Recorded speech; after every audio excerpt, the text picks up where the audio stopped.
वर्षों से इंतजार किया था। दुनिया की निगाहें उस मंच पर टिकी थीं जहां भारत ने ऐसा कदम उठाया कि इतिहास बदल गया।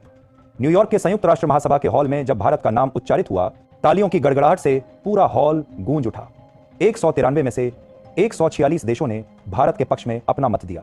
आप अंदाजा लगाइए उस पल का जब पूरी दुनिया भारत के साथ खड़ी थी। वहां मौजूद हर डिप्लोमेट के चेहरे पर एक ही सवाल था, भारत ने यह कर दिखाया कैसे? यह केवल वोटिंग नहीं थी, यह भारत की कूटनीति का मास्टर स्ट्रोक था जिसने शक्तिशाली देशों को भी सोचने पर मजबूर कर दिया।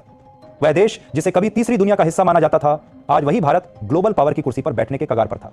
यह जीत केवल कागजों की नहीं, हर भारतीय की जीत थी जिसने देश के सपनों को जीवित रखा।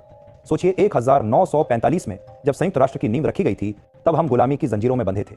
तब हमारे पास आवाज नहीं थी, पहचान नहीं थी, लेकिन आज लगभग 80 साल बाद वही दुनिया हमारे लिए खड़ी होकर तालियां बजा रही थी। यह दृश्य किसी फिल्म के क्लाइमैक्स से कम नहीं था, और इस कहानी के हीरो थे भारत और उसकी अटूट कूटनीति।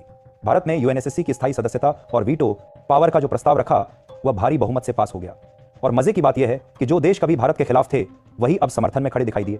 यह केवल वोट नहीं, बल्कि युग परिवर्तन का प्रतीक था। जब भारत के विदेश मंत्री मंच पर पहुंचे, पूरा हॉल सन्नाटे में डूब गया। और जब उन्होंने कहा कि भारत केवल अपने लिए नहीं, बल्कि उन सभी विकासशील देशों की आवाज है जिन्हें अब तक दबाया गया, तो पूरा सभागार खड़ा हो